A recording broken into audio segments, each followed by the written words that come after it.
Question number 196 196 9,600 రూపాయలలో కొంత భాగాన్ని 11% వార్షిక వడ్డీ రేటుతో మిగతా భాగాన్ని 15% వార్షిక వడ్డీ రేటుతో పెట్టుబడిగా పెట్టడం జరిగింది. 4 సంవత్సరాల తర్వాత మొత్తం బారు వడ్డీ 5,088 రూపాయలు. అయితే ఆ రెండు భాగాల మధ్య భేదము ఎంత? ఇక్కడ ఏం చెప్తున్నాడంటే మొత్తం టోటల్ అమౌంట్ 9,600 ఉందండి. ఈ 9,600 ఏం చేసినారంటే రెండు భాగాలు చేశారు. 9,600 రెండు భాగాలు కలిపితే 9,600. అందులో ఒక దాని మీద వచ్చేసి 11% రేట్ ఆఫ్ ఇంట్రెస్ట్ వేసాడండి. 11% వేసాడు. ఇంకొక దాని మీద 15% అంటే దీన్ని ఏం రాసుకోవచ్చు అంటే 11% ప్లస్ 4%. 11% ప్లస్ 4%. ఒక దాని మీదనేమో 11% వేసాడు, ఇంకొక దాని మీదనేమో 15% వేసాడు. సో మొత్తం వడ్డీ ఎంత వచ్చిందంట అంటే ఇంట్రెస్ట్ ఎంత వచ్చిందంట అంటే టోటల్ కలిపితే 5,088 రూపాయల ఇంట్రెస్ట్ వచ్చిందంట రెండింటిపైన.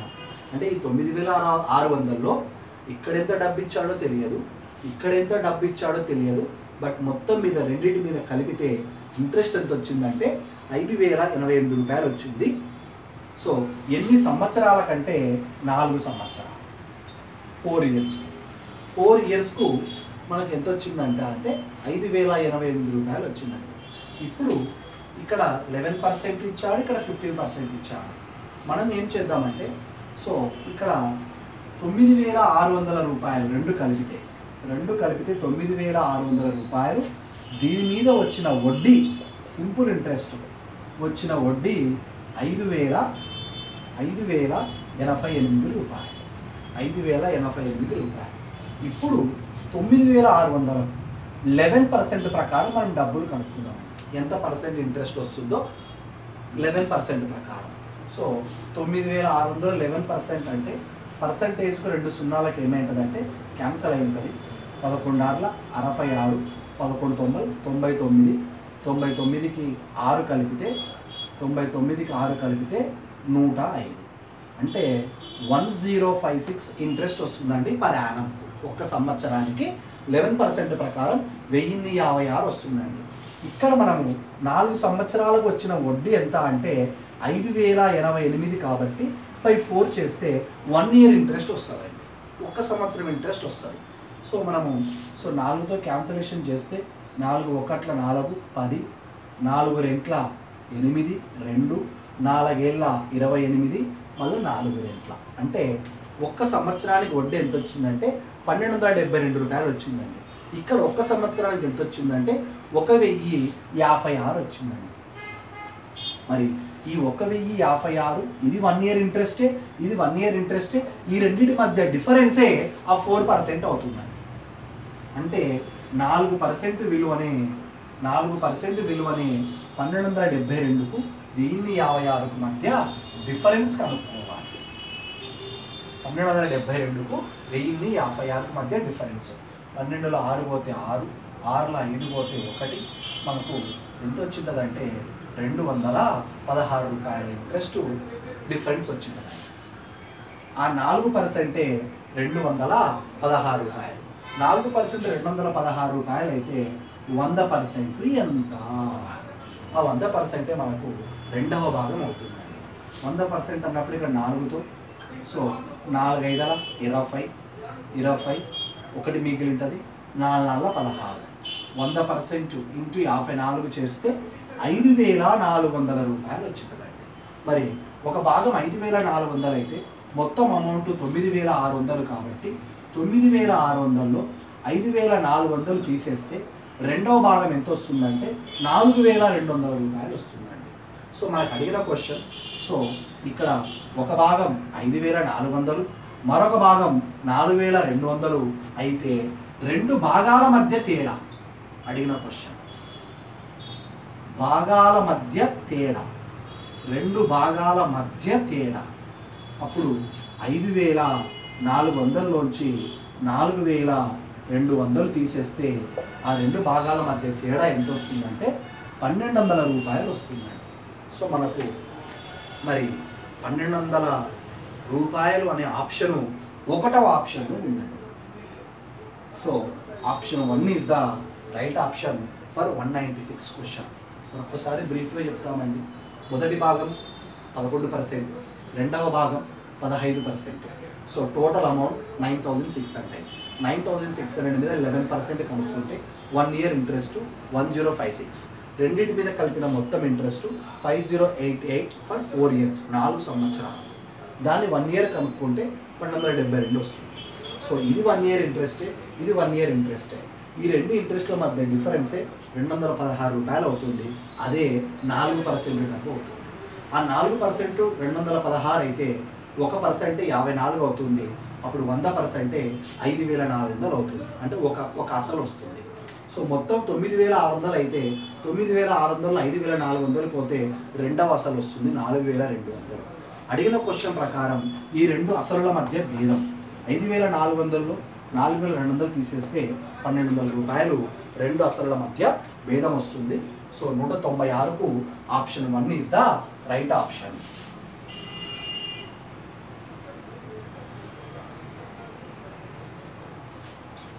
Next question 197, 197. Question number 197. రెండు సమానమైన మొత్తాలను, అంటే ఈక్వల్ అమౌంట్స్ అన్నమాట, రెండు మొత్తాలు కూడా సమానంగా ఉన్నాయి. రెండు సమానమైన మొత్తాలను 12% మరియు 11% వార్షిక వడ్డీ రేట్లతో అప్పుగా ఇవ్వడమైనది. అంటే ఒకటి వచ్చేసి R1 వచ్చేసి 12% ఇచ్చాడు, R2 వచ్చేసి 11% ఇచ్చాడు వార్షిక వడ్డీ రేటుతో. మొదటి అప్పును రెండవ దానికంటే 3 నెలలు ముందుగా చెల్లించడం జరిగింది.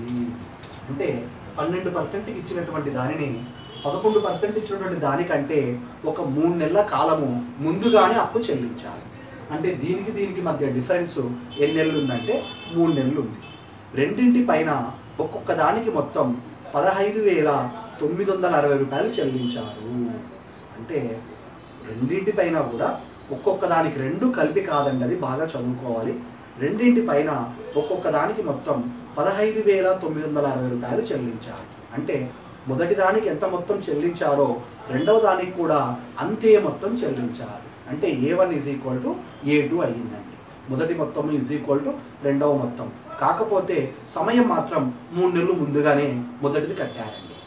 అయితే అసలు ఎంత అంటే వాళ్ళకి ఇచ్చిన ప్రిన్సిపల్ ఎంత అంటున్నారు.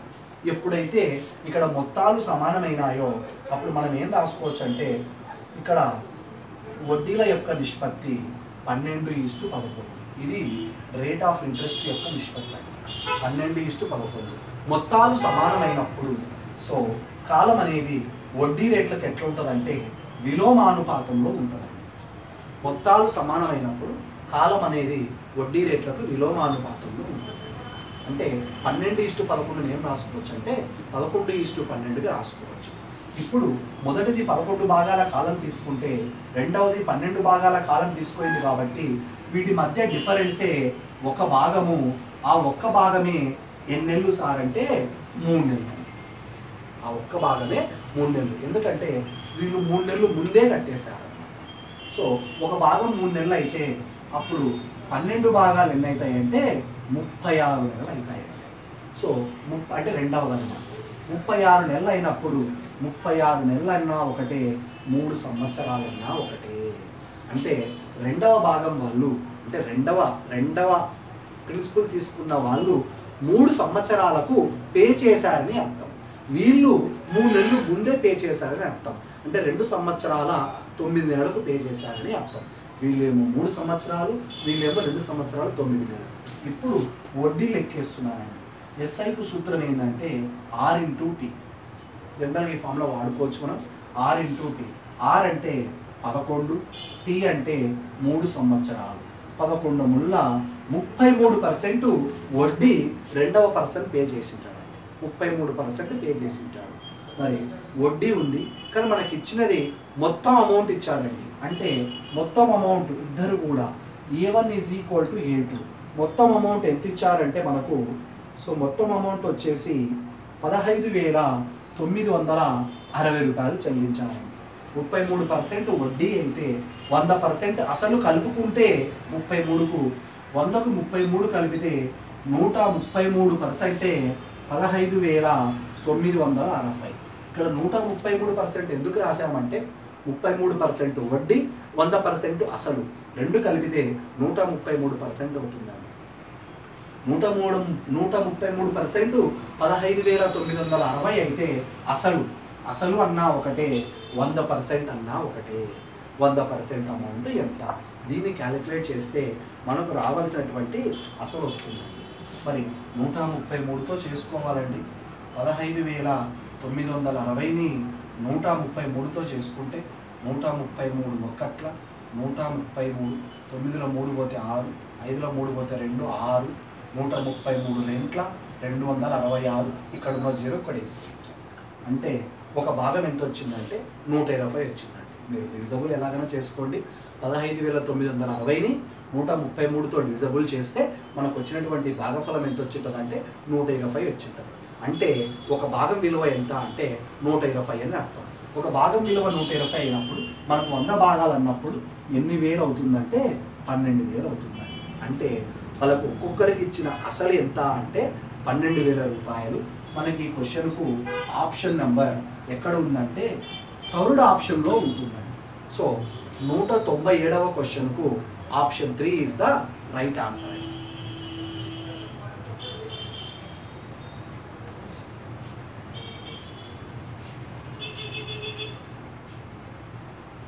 నెక్స్ట్ క్వశ్చన్ 198వ క్వశ్చన్ అండి. 198వ క్వశ్చన్ రూపాయలు 40,000 పైన అంటే అసలు వచ్చేసి 40,000 ఇచ్చారండి. సో 2 సంవత్సరాలకు T = 2 years అంటారండి. లభించే చక్రవడ్డీ మరియు బారు వడ్డీల మధ్య భేదం. చక్రవడ్డీ మరియు బారు వడ్డీల మధ్య భేదం CI మైనస్ SI ఎంత ఇచ్చాడంటే 484 రూపాయలు ఇచ్చాడండి. అయితే వడ్డీ రేటు ఎంత? R = question. సో మరోసారి చూద్దాం. ప్రిన్సిపల్ వచ్చేసి 40,000 అంటే అసలు 40,000, కాలం 2 సంవత్సరాలు. ఈ 2 సంవత్సరాల కాలంలో చక్రవడ్డీ బారు వడ్డీకి మధ్య డిఫరెన్స్ అంటే చక్రవడ్డీ ఎక్కువ వచ్చి ఉంటుంది బారు వడ్డీ కంటే, ఆ డిఫరెన్సే 484 రూపాయలు. అయితే వడ్డీ రేటు ఎంత % వేసాడు పర్ యానం అని క్వశ్చన్ అడుగుతున్నాడు. సో మనకున్నటువంటి 2 years అన్నప్పుడు ఒక చిన్న ఫార్ములా ఉందండి. CI minus SI = P × R/100 whole square. ఈ ఫార్ములా వేసుకుంటే మనం ఈజీగా చేయగలుగుతాం. ఈ ఫార్ములా ఎప్పుడు పడితే అప్పుడు వాడకూడదండి. ఫర్ ఓన్లీ 2 yearsకు మాత్రమే వాడాలండి. 3 years ఉన్నా 4 years ఉన్నా ఈ ఫార్ములా మనకు వర్క్ చేయదు. For only 2 years, for only 2 yearsకి మాత్రమే ఆ ఫార్ములా వాడాలి. ఇప్పుడు CI మైనస్ SI ఎంత ఉందంటే 484 ఉంది. ప్రిన్సిపల్ ఎంత ఉందంటే 40,000 ఉంది. R అంటే మనకు తెలియదు, పైన స్క్వేర్ ఉంది కాబట్టి R². 100ను స్క్వేర్ చేస్తే మనకు 10,000 వస్తుందండి. 100 × 100 10,000 వస్తుంది. దీన్ని క్యాలిక్యులేషన్ చేస్తే మనకు రావాల్సిన ఆన్సర్ వస్తుందండి. 4 zeros, సో 4 ones పోతుంది. అట్లే విధంగా 4 ones అంటే 4 ఒకట్ల, 4 ఒకట్ల, 4 రెంట్ల, 4 ఒకట్ల. అంటే R² విలువ ఎంత వచ్చిందంటే 121 వచ్చింది. 121కి వర్గమూలం ఎంత అంటే 11. అంటే ఫైనల్గా మనకు rate of interest per annum ఎంత వేసాడంటే 11% వేసాడండి. సో 11% అనే ఆప్షన్ సెకండ్ ఆప్షన్లో ఉందండి. సో మనకు 198వ క్వశ్చన్కు option 2 is the right option అండి.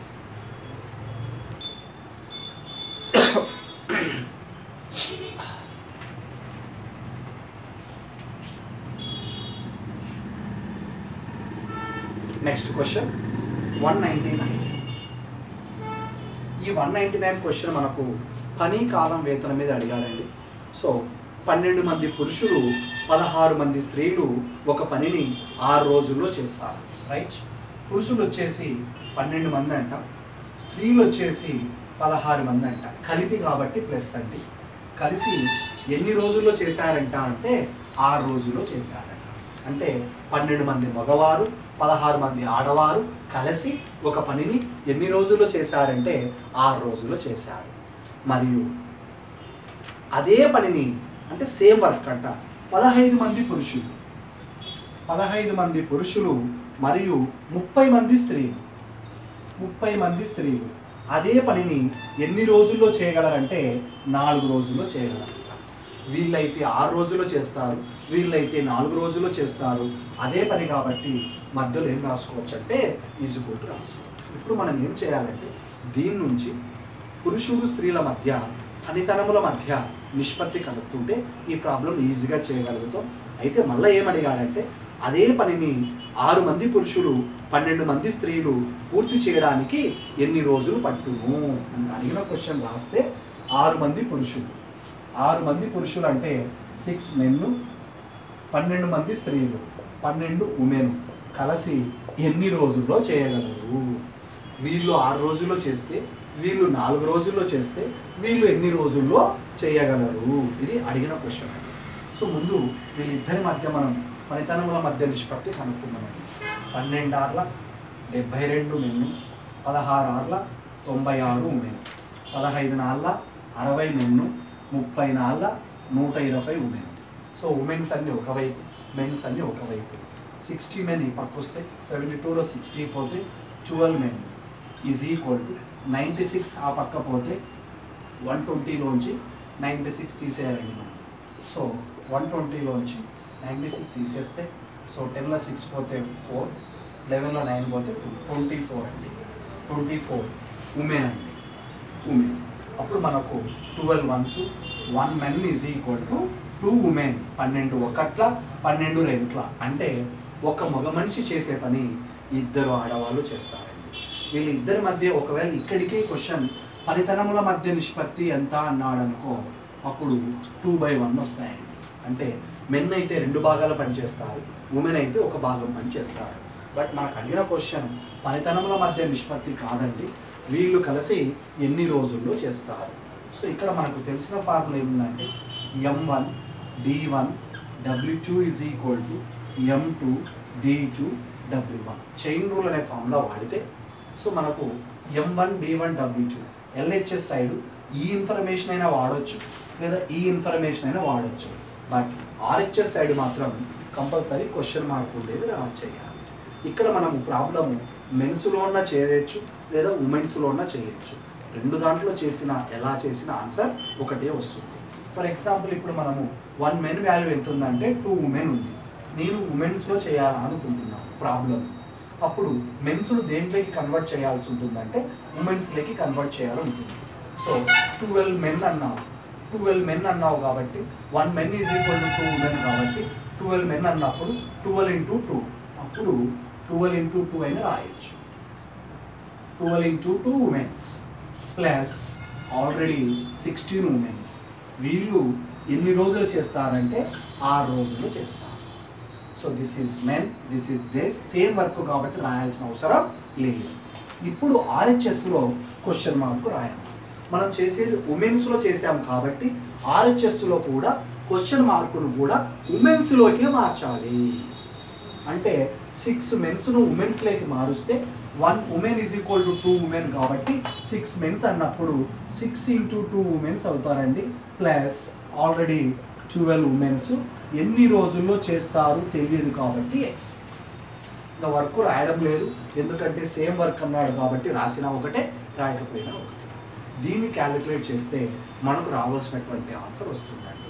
మళ్ళొకసారి 12 men, 1 men is equal to 2 women, 12 men కాబట్టి 12 into 2 ఆల్రెడీ ఉమెన్గానే ఉంటుంది.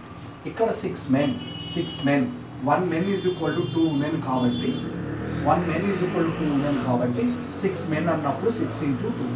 సో ఫైనల్గా 12 2s 24 ప్లస్ 16, 24 ప్లస్ 16 అంటే 40 into 6, 24 16 40 into 6, 6 రెంట్ల 12 ఒక 12, 24 into X.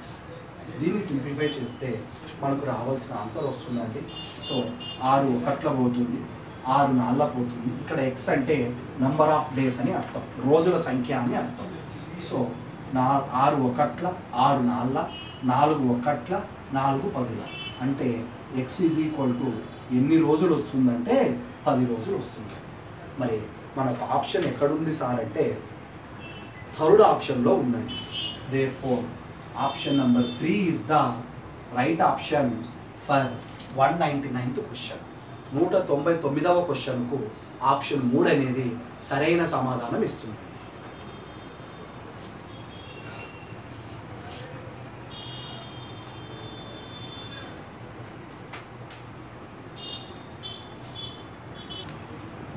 Next question 200 question. So A comma బీలు తన ప్రయాణాలను వరుసగా ఎక్స్ నుండి వైకి మరియు వై నుండి ఎక్స్కు ప్రారంభించాలి. So this is X, this is Y. So A comma బీలు తన ప్రయాణాలను వరుసగా ఎక్స్ నుండి వైకి ఒకరు వస్తున్నారు, వై నుండి ఎక్స్కి ఒకరు వస్తున్నారు. ఏ అనే వ్యక్తి ఎక్స్ నుండి వైకి పోతున్నాడు, బి అనే వ్యక్తి వై నుండి ఎక్స్కి వస్తున్నాడు. ఏ అనే వ్యక్తి ఎక్స్ నుండి వైకి పోతున్నాడు, బి అనే వ్యక్తి వై నుండి ఎక్స్కి వస్తున్నాడు. సో ఒకరికొకరు కలుసుకున్నాక అంటే వీళ్ళు ఇక్కడ నుంచి వచ్చిన వ్యక్తి ఇక్కడ మీట్ అయ్యాడు, ఇక్కడ నుంచి వచ్చిన వ్యక్తి ఇద్దరు కలిసి ఇక్కడ మీట్ అయ్యారు. This is meeting point. Meeting point అంటే ఇద్దరు కలుసుకున్న ప్రదేశం అని అర్థమైంది. వాళ్ళిద్దరు ఇక్కడ కలుసుకున్నాక ఏ మరియు బి వారి మిగతా ప్రయాణాలను కలుసుకున్నాక ఏ ఎన్ని గంటలు తీసుకున్నాడంటే 1/8 అవర్స్ తీసుకున్నాడు. మరి బి ఎన్ని గంటలు తీసుకున్నాడంటే 8 అవర్స్ తీసుకున్నాడు. కలుసుకున్నాక ఆఫ్టర్ మీటింగ్ అంటే బి ఇక్కడికి వచ్చి ఏను కలుసుకొని ఎక్స్కు చేరుకోవడానికి 8 గంటలు తీసుకున్నాడు.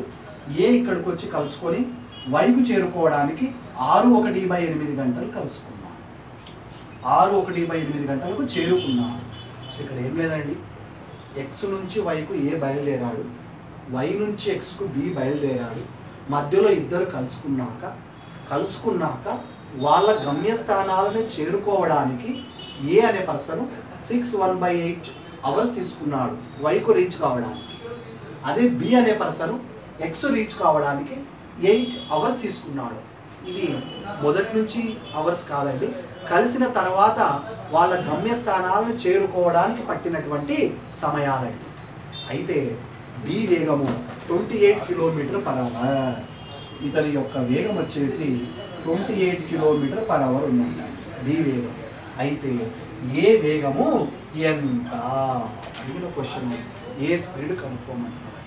ఇక్కడ మనం మీటింగ్ పాయింట్ తర్వాత తీసుకున్న సమయాలను గమనిస్తే T1 = 6/1/8 అవర్స్ అంటే 6 × 8 = 48, 1 కలిపితే 49/8 గంటలు. అదేవిధంగా T2 తీసుకున్నట్లయితే 8 గంటలు. సో బి వేగం మనము S2 కింద తీసుకున్నట్లయితే 28 km/h. అయితే అడిగిన క్వశ్చను S1 వేగము ఎంత అంటే ఏ వేగము ఎంత. సో ఇక్కడ కలిసిన తర్వాత అనే పాయింట్ ఉన్నప్పుడు మనకు ఒక ఫార్ములా ఏముందంటే S1/S2 = √T2/T1. సో ఈ ఫామ్లో గుర్తుపెట్టుకుంటే ఈ ఫామ్లో ఎప్పుడు పడితే అప్పుడు వాడకూడదండి. వాళ్ళు కలిసిన తర్వాత గమ్యస్థానాలు చేరుకోవడానికి పట్టిన సమయాలు ఇచ్చినప్పుడు ఈ ఫామ్లో వాడాలి. After meeting point the time taken to reaches their destinations was given, then only we will use that formula. Are you okay? Right. S1 means మనకు తెలియదు. S2 means 28 is equal to square root of T2 means 8, T1 means 49/8. So మళ్ళీ ఒకసారి S1 మనం కనుక్కోవాలి. S1 అలాగే రాశాను. S2 అంటే 28 is equal to T2 అంటే 8 డివైడెడ్ బై T1 అంటే 49/8. దీన్ని రివర్స్ చేసుకుంటే మనము S1/28 is equal to √8 × 8/49. So మనకు తెలుసండి S1/28 is equal to 8 × 8 యొక్క వర్గమూలం 8, 49 యొక్క వర్గమూలం 7. 49 యొక్క వర్గమూలం 7.